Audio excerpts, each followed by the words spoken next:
بسم الله الرحمن الرحيم والصلاة والسلام على أشرف المرسلين toujours avec module téléphonie. Donc اليوم راح نشوفوا chapitre 2 la téléphonie numérique, sachant que chapitre 1 درنا des rappels sur la téléphonie analogique. Donc vous pouvez consulter les vidéos وين في cours تاع la téléphonie analogique ou RTC si vous voulez ce cours sous format PDF, pas de problème, sachant que je vais faire un drive où je vais les cours cool format PDF. On va commencer par la téléphonie mobile. La téléphonie mobile ou bien téléphonie cellulaire, c'est un moyen de télécommunication. Donc, tout ce qui est fixe, donc on a dit tout ce qui est mobile. C'est un moyen de télécommunication, plus précisément de radiocommunication par téléphone mobile. Donc, nous avons ce moyen de communication, c'est largement répandu à la fin de l'année, les années 1990.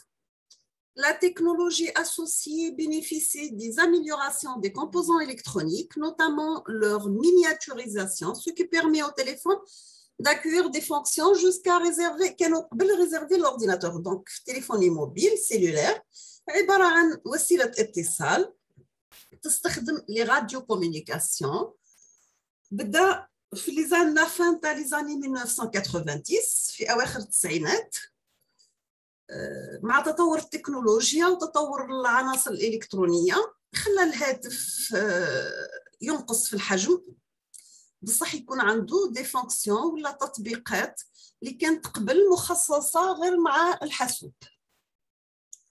L'appareil téléphonique en lui-même peut être nommé mobile. Donc, الهاتف نقدر نسميوه mobile, متنقل, نقال.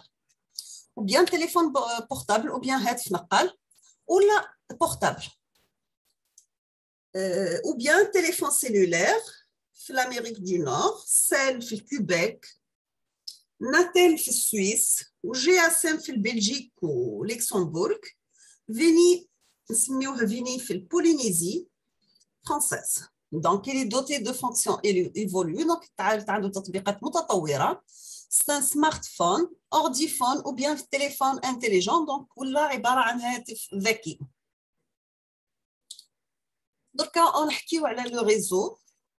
La téléphonie mobile est fondée sur la radiocommunication. Donc, la radiocommunication, radio, c'est-à-dire la transmission de la voix et de données à l'aide des ondes radioélectriques, c'est-à-dire إرسال الصوت والمعطيات باستخدام موجات راديو كهربائية.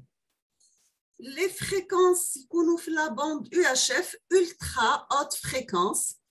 La bande هذه تبدا المينيموم تاعها 700 حتى 2600 ميجا هرتز. Donc entre une station de base qui peut couvrir une zone ou bien plusieurs dizaines de kilomètres de rayon et le téléphone mobile de l'utilisateur. Donc, الهاتف هذا نقدروا نديروا به اتصالات في منطقة تكون لعدة plusieurs dizaines de kilomètres. D'accord? هذا اللي نشوفوه في الصورة عبارة عن antenne relais. Donc, اللي تشوفوه هذا c'est un antenne relais.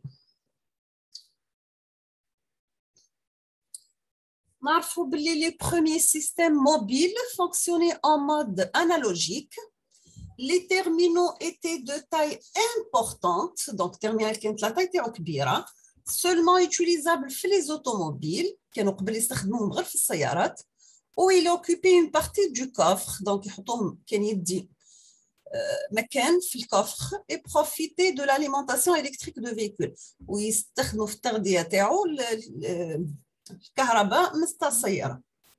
Les systèmes mobiles actuels fonctionnent en mode numérique, mais حاليا يستخدموا المود numérique, la voix comme les données, هذم كل نديروا لهم un échantillonnage, من بعد نديروا لهم numérisation, من بعد نديروا la transmission, الإرسال sous forme de bits. من بعد نديروا la synthèse في la partie réception. Les progrès de la microélectronique, donc l'électronique, les composants sont devenus miniatures, donc les composants رجعوا صغار خلاص مش كيما قبل on permet de réduire la taille des téléphones mobiles. Donc, هذا خلى الحجم تاع الجهاز يولي صغير. Un format de poche, c'est un format où نقدروا نحطوه في الجيب. Les avantages des systèmes numériques sont la baisse du prix des terminaux. Donc, هذا الفوائد ولا الإيجابيات تاع السيستم نيميريك. إنهم الأسعار هبطوا، أسعار الأجهزة نقصت. Un plus grand nombre de services ولات عندي خدمات أكثر. Augmentation تاع le nombre d'abonnés ولا عندي مستخدمين أكثر. Et enfin, une meilleure qualité de réception de la voix. وفي الآخر كانت عندي في la réception تكون الاتصال يصرى في أحسن ظروف والصوت يصل بصورة جيدة. Les bases de transmission sont réparties sur le territoire selon un schéma de cellules. La technologie GSM, GPRS 2G, donc tout ce qui est GSM, GPRS, on a la deuxième génération, le GIL-10. Chaque antenne utilise un groupe de fréquences hertziennes différentes de ses voisines. Donc, كل واحد من les antennes هذم يستخدم مجموعة من الفريكونس hertziennes تكون مختلفة على les مجاورين. Les mêmes fréquences ne sont alors réutilisées qu'à une distance suffisante pour ne pas créer des interférences. Donc, نفس les fréquences ما يستخدموهمش، كنستخدموهم لازم تكون مسافة كافية بس ما يصراش التداخل في الصوت. Les systèmes mobiles sont standardisés ou standard ou كل كيف pour être compatibles d'un pays à l'autre باش يكونوا نفسهم مستخدمين الجهاز هذا في بلاد من بلاد إلى أخرى. Et pouvoir s'interconnecter avec les réseaux de téléphonie fixe ويقدروا يدخلوهم في les réseaux téléphoniques fixes. في العالم يوجد deux grandes familles de standards de systèmes mobiles اللي هما le standard IS41 CDMA. هذا c'est l'origine تاعو américaine. Donc la norme c'est ANSI 41 CDMA ou CDMA et VDO. Donc هذوما تقراهم c'était technique de modulation تقراهم في traitement similaire. Défini par l'organisme 3GPP2, d'accord? La compagnie américaine ou la compagnie d'origine européenne. Donc, la famille de standards GSM UMTS et LTE, définie à l'origine en Europe par le ETSI, Badja le 3GPP qui est plus répandu, d'accord?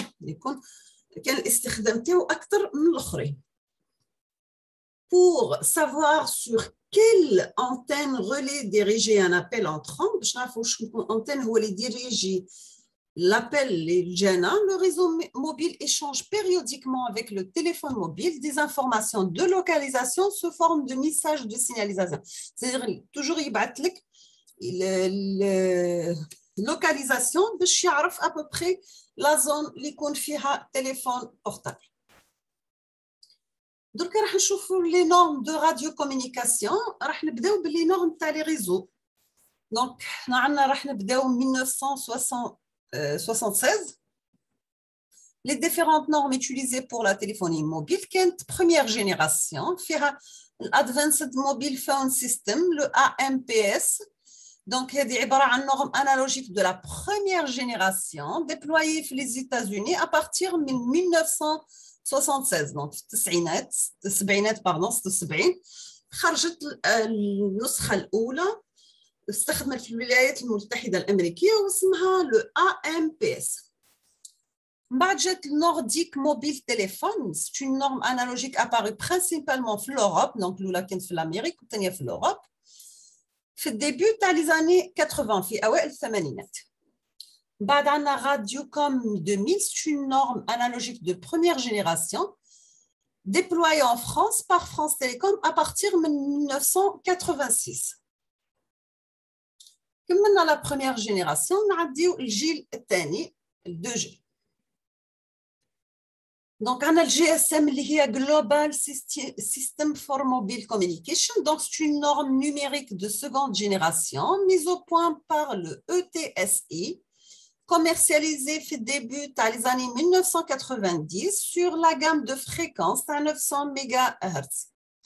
Nous avons une variante appelée Digital Communication System, le DCS, utilise la gamme de 1800 MHz وهلا gamme la norme هذه كنت نستخدمها في أوروبا في أفريقيا وفي الشرق الأوسط وفي آسيا. On a le code division multiple access, pardon, le CDMA, c'est des normes de seconde génération utilisées principalement en Amérique du Nord.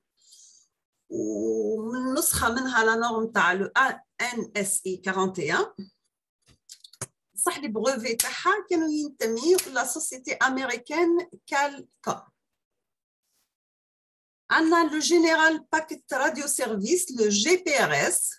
هي عبارة عن norme dérivée تاع GSM تاع deuxième génération. إنهم حسنوا فيها débit de données ولا plus élevé. ونقدروا نعيطوا لها parfois c'est 2,5 génération. اللي جات وراها اسمها le EDGE, c'est Enhanced Data Rated for GSM Evolution. C'est une norme dérivée du GSM, كيف كيف. عندها un débit de données plus élevé pour un utilisateur stationnaire. نسميوها toujours la norme 2,75 G. Donc c'est l'évolution تاع الGPRS اللي وراها directement جات la troisième génération ولا الجيل الثالث. في الجيل الثالث عندنا CDMA 2000 عندنا l'évolution تاع troisième génération de la norme CDMA incompatible ماهيش مع ال UMTS. Donc خدموها في l'Amérique du Nord. عندنا Universal Mobile en Telecommunication System, le UMTS, ou bien نعيطوا لها le Wide Band Code Division Multiple Access, le WCDMA. هي l'évolution تطور تاع الجيل الثالث تاع الجي اس ام incompatible مع ماهيش نفس النسخه تاع CDMA 2000. Donc soutenu par l'Europe ou le Japon, mais aussi déployé par ailleurs في le monde. Donc استخدموها في l'Europe وفي الجابون واستخدموها ايضا في مناطق اخرى من العالم كما افريقيا، لا شين، كندا، les États-Unis notamment. Donc on a كيف le high speed downlink packet access, le HSDPA, high speed downlink packet access. هي تطور تاع troisième génération. نسميوها 3G plus الجيل الثالث زائد encore نقدر نسميوها 3.5G. Pouvant atteindre un débit توصل débit تاعها 14,4 mégabytes par seconde في maximum pour les téléchargements en liaison descendante. عندنا كيف le high speed uplink packet access, le HSUPA, high speed uplink packet access, amélioration de débit 3G plus, donc c'est 3,5 générations. Pour l'émission de les données, on a un téléchargement de les données le mode paquet, d'accord? Mais terminal vers l'opérateur, il permet d'améliorer la qualité des appels visio, par exemple. Toujours avec troisième gil tel, on dit il y a le HSPA+, le High Speed Packet Access+, et l'évolution de HSUPA, le HSDPA vers des débits secondaires. Et donc, il y a aussi les débits de 21 mégabytes par seconde ou 42 mégabytes par seconde. وصلت حتى 84 mégabytes par seconde في le mode DC+, MIMO 2x2. Donc, وصلنا للجيل الرابع, quatrième génération. Donc, j'ai le LTE, c'est Long Term Evolution, évolution à long terme. Le LTE qui était considéré comme norme pré-G, donc c'est تقدر تقول قبل الجيل الرابع 3.9 génération. تجاريا درك سموها la version الجيل الرابع. Donc بدات من octobre 2010. Le UTE en effet accordé à la norme LTE la possibilité commerciale d'être considéré comme quatrième génération الجيل الرابع. الديبي تاعها ديسوندون في 2013 قدر يوصل حتى 150 ميجا بايت avec des terminaux bien sûr compatibles. بعد جا لو LTE Advanced toujours في كل نسخة يحاولوا يخرجوا النسخة الأصلية ومن بعد يديروا تطورات في النسخة. Le LTE Advanced, c'est l'évolution de la norme LTE vers les dB plus élevés tout en gardant une compatibilité ascendante, avec les terminaux LTE. On a les premiers déploiements commencent. En 2014, dans certains pays, où nous sommes le débit jusqu'à 1 gigabyte par seconde grâce à l'intégration de porteuses. C'est l'opérateur dispose d'assez de bandes de fréquence, bien sûr. Le GIL Khames, donc, et ce sont les premiers réseaux commercialisés en 2020. Donc, la technologie, elle est toujours nouvelle.